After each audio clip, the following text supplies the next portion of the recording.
Ladies and gentlemen, the 2019 College Football National Champions, the Louisiana State University Tigers.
Ladies and gentlemen, the President of the United States, accompanied by Coach Edward Ojaru.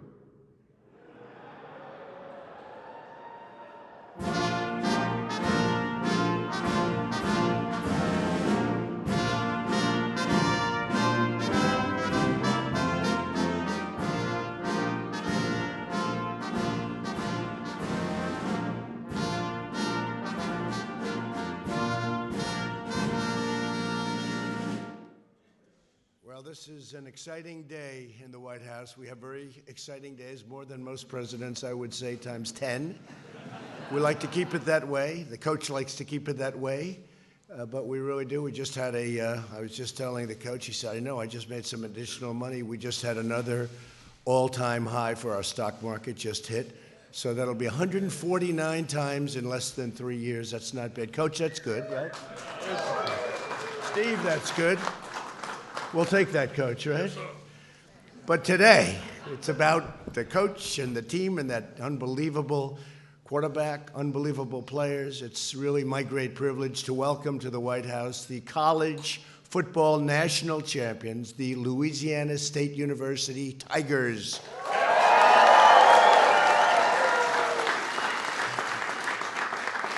And, Coach, we have a lot of politicians out there, so many I won't really mention all of them. Well, there's one I have to. Hello, Bill, your senator.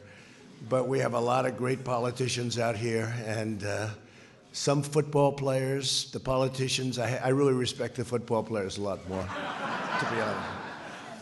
We're joined by many loyal fans of the purple and gold, including Ambassador Robert Lighthizer, who just did our great deal. Where's Robert? Just did our great 2 deals. We just made the 2 largest trade deals in history. One with China and the other one with Mexico, Canada.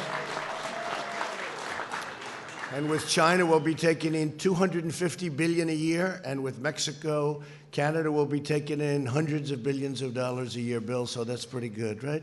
And it makes our country stronger and better. And you did a fantastic job. You could almost stand up here. Mentally, you could. Physically, I don't think you have what it takes. I must be honest. And again, Senator Bill Cassidy. Bill, you've been a tremendous supporter of the team and your state, and we appreciate you being here very much. Thank you very much. Steve Scalise. Special man. Got a lot of courage. You know, I went to the hospital. Coach, I went to the hospital. He had a problem. You know that problem. And I went to the hospital, and the doctor was saying, "Doesn't look good, sir. It doesn't look good."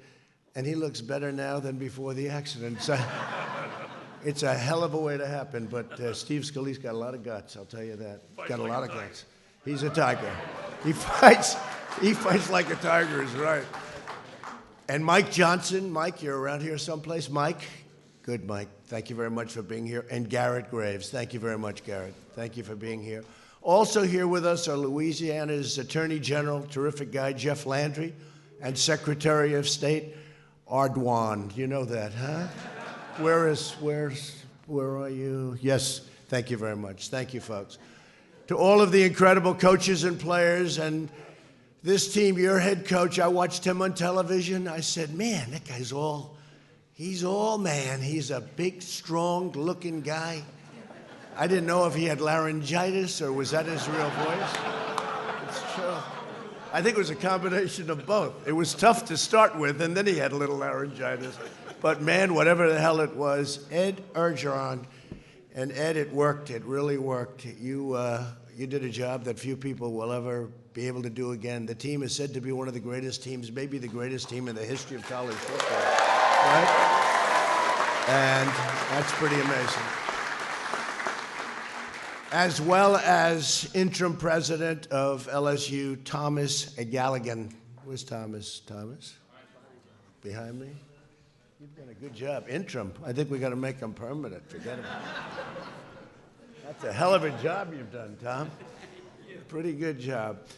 Your football program has inspired countless fans across the country, and it's not just for what you have done on the football field, which is true. In the face of a heartbreaking tragedy, you rallied together behind offensive coordinator Steve Insminger. Where's Steve? Steve, come on, Steve.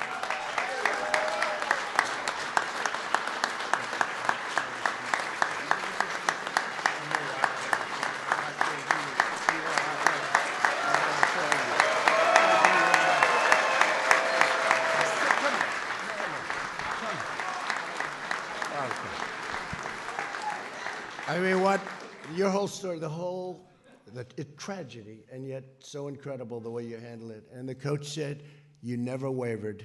Coach was just talking to me about it. You never wavered. So I want to thank you very much for being here. Thank you for everything you've done. Very inspirational, Steve. This team showed the world what it means to look out for one another, and Steve's a real case study in that. But I want to thank you. 3 years ago, when LSU needed a head coach, they considered choosing someone younger. You're a pretty young guy, right? Younger. That's discrimination. You could sue them for that. See, nowadays you sue if you hear that. They want younger, let's sue them. They made the right choice, that I can tell you. And some might say a little bit less gruff. Does that make sense? And yet to me, if I was casting a movie, I told them today, that's my football coach. There's nobody in Hollywood that can play the role better than this guy, right, Coach? Instead, they put their faith in a hometown boy from Lafourche Parish. Ed Orgeron did not let Louisiana down in any way. And today, Coach O, as they call him, you may well be the most beloved coach anywhere in the land. And we have some great coaches.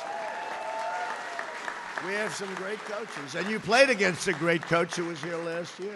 He's a great coach. But we have great coaches, but the job you've done is incredible. On the road to the title, this team overcame a brutal schedule. And I had no idea how brutal until I look at these numbers. You defeated 7 teams in the top 10, 4 in the top 5, and beat the national champions of the past 4 years. So what did you do? You get the schedule and you look at it. What did you do when you first saw the schedule, Coach? You weren't happy. Hopefully we have a great quarterback. Now think of that for a schedule. You know, you get your schedule and you say, wait a minute, every team is like a great team we have to play. You didn't have too many easy weeks, but your explosive offense pushed every opponent from the breaking point and to the breaking point. And for the first time since the legendary coach Paul Dietzel, name we all know, and the Fighting Tigers of 1958, LSU had a perfect undefeated season. So rare. Really rare. And it's amazing how seldom you see that, Coach, right? It's a hard thing to do. But your opponents did not make it easy for you. In late October, number 9 Auburn, really great football school, great school, headed to Death Valley, as they say, hoping to put a stop to the LSU juggernaut. It was all tied up at the start of the second half when Auburn took the lead for the third time that game. An LSU touchdown in the third quarter put you on top, and from that point until the championship, you never trailed again for a single second in a single game. Although I must tell you, in the championship you did. I was getting a little bit concerned. You were a little behind there. I said, hey, what's going on over here? Must be a pretty unusual feeling, right? He didn't know that feeling. The next game, I was in the stands in Tuscaloosa, where you beat your arch rival Alabama in another great game. And that was for the first time in 8 years. Alabama, also great coach, great team.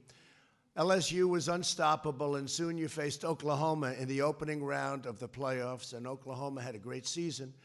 You shut the Sooners down from the very first drive. LSU held Oklahoma to their lowest total yards in a single game since 2015. I'm sure they weren't happy. As wide receiver, Justin Jefferson had 14 receptions for 227 receiving yards and 4 touchdowns. A college football playoff record. Where is Justin?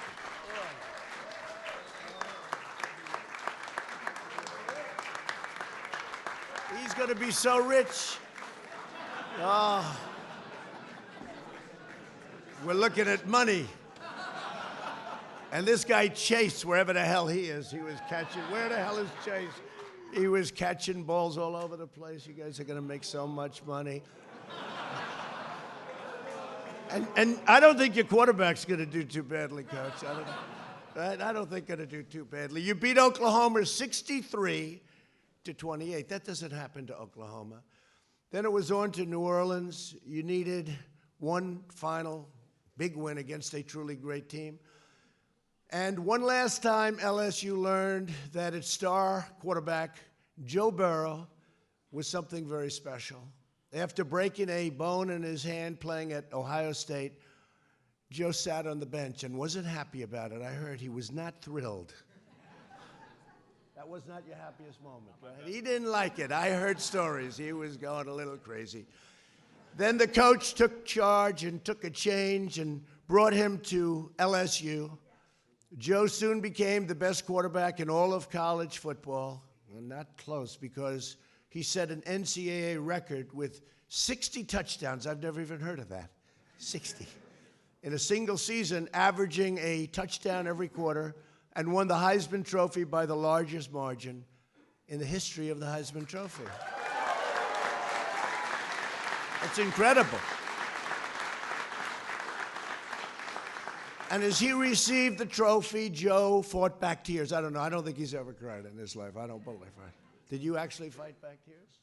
A little bit. It's like the coach. If you told me he cried, I don't believe. He maybe when he was a baby, but I doubt it. He dedicated it to the kids in his beloved hometown of Athens, Ohio. Great state. Within weeks, Joe's heartfelt speech raised over $500,000 for the Athens County Food Pantry. Thank you. Thank you, Joe. And Joe, I want to say on behalf of the country that you make our country very, very proud. You're really an inspirational talent and all of that, but you're an inspirational player and you're an inspirational person. You have a heart that's incredible, and the team respects you so much. With Joe quarterbacking and a team of unrivaled talent right alongside and beside him, LSU had to beat the reigning champions, a team that was here last year, and nice guys, and they were very large. You know, we served them a lot of food. They ate so much food we didn't know what the hell to do. They kept eating and eating.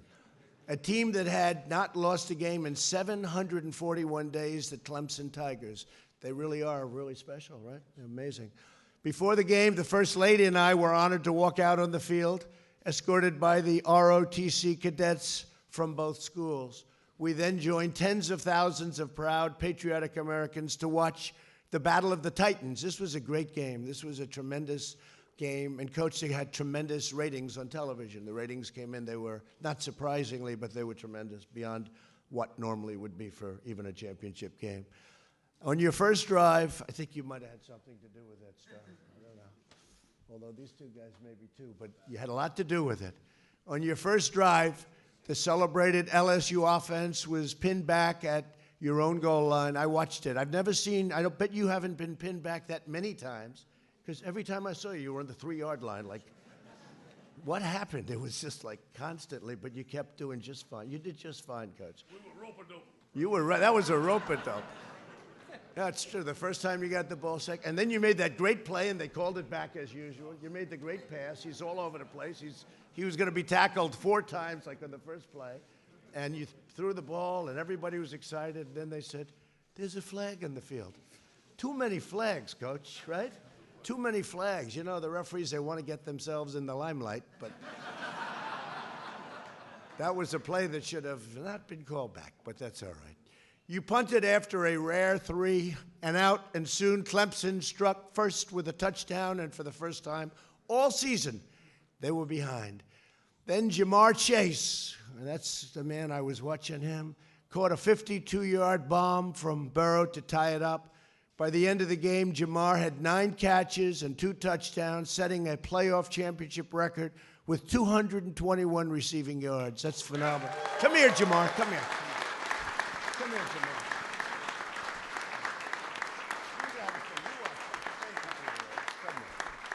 I said, you got to say something. How y'all doing? How y'all doing? I'm just happy to be in the White House, to be honest. That was very good. Hey, Coach, if I practiced, could I beat him in a race? What do you think? Could I beat him in a race? May need a little head start. A little head start, right? I think I might need a head start. Midway through the third quarter, it was a tight 3-point game. You increased your lead with a touchdown. Then in the fourth quarter, Terrace Marshall stretched out and caught a beautiful 24-yard pass in the end zone, and LSU went up 42-25, and all hope of a Clemson comeback. And they were used to winning games. They won, I think, 28 in a row or something, Coach. It's a pretty unusual feeling for them, too. Shows how great a team you have. But all hope of a Clemson comeback came to an end when LSU forced a fumble. The ball was picked up by a true freshman quarterback who had spent the game shutting down Clemson's offense, that's for sure, on his side of the field. Derek Stingley Jr. Where's Derek?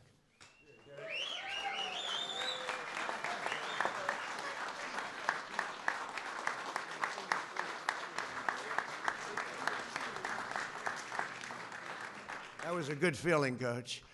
With that play, the game was over with an eye-popping 628 yards, the most passing touchdowns in a playoff championship game, and the SEC's first ever 15-0 season. LSU became the college football national champions, and Coach Orgeron said after the game, "God had a plan. All I did was follow the plan." The fact is, God had a great coach here. This is a great, great coach. I really mean that, too. And the truth is, with a great coach, an outstanding quarterback, an entire team filled with heart and skill and hope and courage and passion and strength and unbreakable will to win, that's what they have. They have an unbreakable will and confidence. They went into that game against a team, 28-0. They went into the game. I don't think they had a doubt about what was going to be happening. I don't think. Did you have a doubt? Not even a little? He's going to be so rich.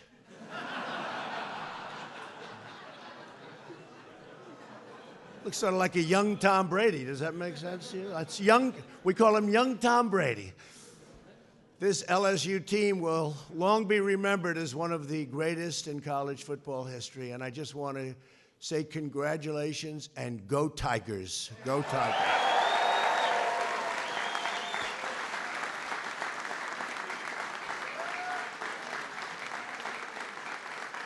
So, Coach, is another coach that I respect a lot. His name is Bill Belichick, right? Do you respect him? Yes. Everybody respects him. He has a lot of respect for you. I talked to him. He has a lot of respect for you, and he thinks you're a great coach. And we know that. The results speak louder than anything I can say. I just want to congratulate you. It's great to get to know you. You have a real friend here. If we can ever help you with rescheduling, like next year, where we give you a little bit easier schedule, what do you think? Bill, we'll work that out. But let's have the coach say a few words. Boy, does he deserve it. It's great to have you in the White House.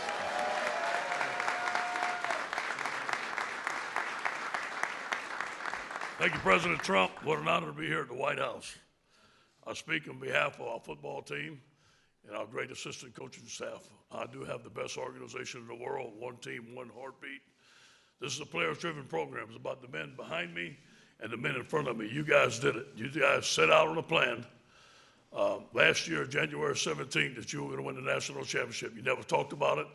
You went about it through hard work, dedication, and you did it, and we're so proud of it. I'd like to thank my wife, Kelly, and my boys and my family here to be with me.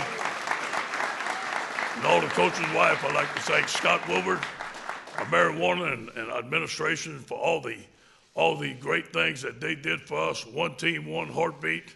Go Tigers. At this time, I'd like to bring up our interim president, Tom Gallahan.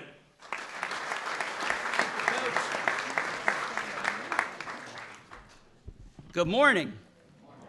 On behalf of everyone at Louisiana State University and the entire LSU Tiger family, I want to say what an honor it is for us to be here today at the White House representing our great university as national champions.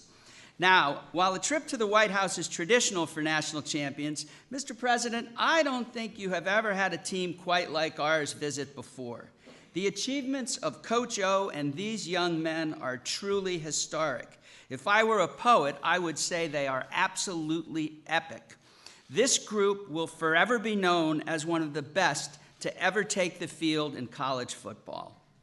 Now, as I'm sure you've heard and seen, there is no group of supporters more passionate and dedicated than LSU's. And I can tell you that our entire university, our community, and our state take immense pride in what this team and what you all have done.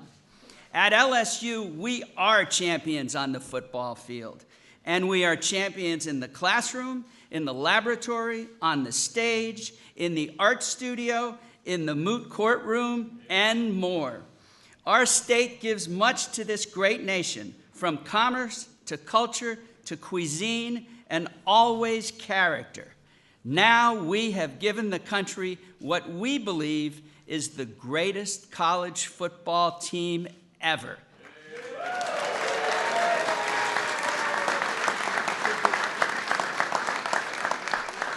Mr. President, Coach O and this team represent not only the best of LSU, but the best of Louisiana. Thank you, and go Tigers! It's now my privilege to introduce, originally from Athens, Ohio, but now we claim him in Baton Rouge, Louisiana, the most decorated player in college football history, the Heisman Trophy winner, and a man who is already rich because he is a recent LSU graduate, Joe Burrow.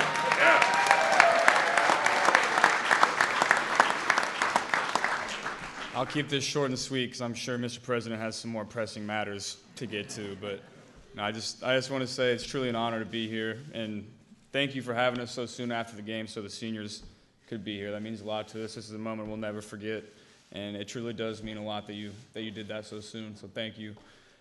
Thank you. Yeah, it's so awesome to be here. It's a moment we'll never forget. It was a great season, but this is a great way to cap it off. So thank you so much.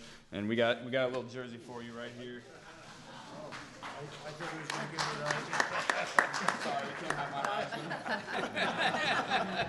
I thought he was going to give me the Heisman Trophy.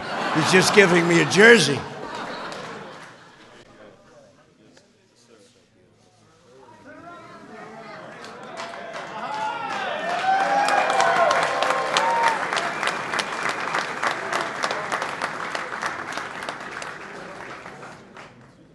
So, Joe, I just told the coach, we don't normally do this, but I'm doing it for this team. Anybody would like to come with me to the Oval Office, we'll take pictures in the Oval. It's a special place. There's no place like the Oval. They come from all over the world. They have their own big offices and everything. They go into the Oval, and they say there's no place like this. So, Coach, if you'd like, we can take whoever wants to come to the Oval Office. We'll take pictures behind the Resolute desk. It's been there a long time, a lot of presidents. Some good, some not so good. But you got a good one now. Even though they're trying to impeach the son of a bitch. Can you believe that? You believe that? Got the greatest economy we've ever had, Joe. We got the greatest military. We rebuilt it. We took out those terrorists like your football team would have taken out those terrorists, right? But we're doing good. So we're going to go to the Oval Office with some of the players and all of the players, I guess. And again, I want to just congratulate the team. I want to congratulate your great representatives, all of you. You've been fantastic all season long before they went on this big streak. And it's an honor to have everybody at the White House. Thank you very much. Thank you very much. Thank you.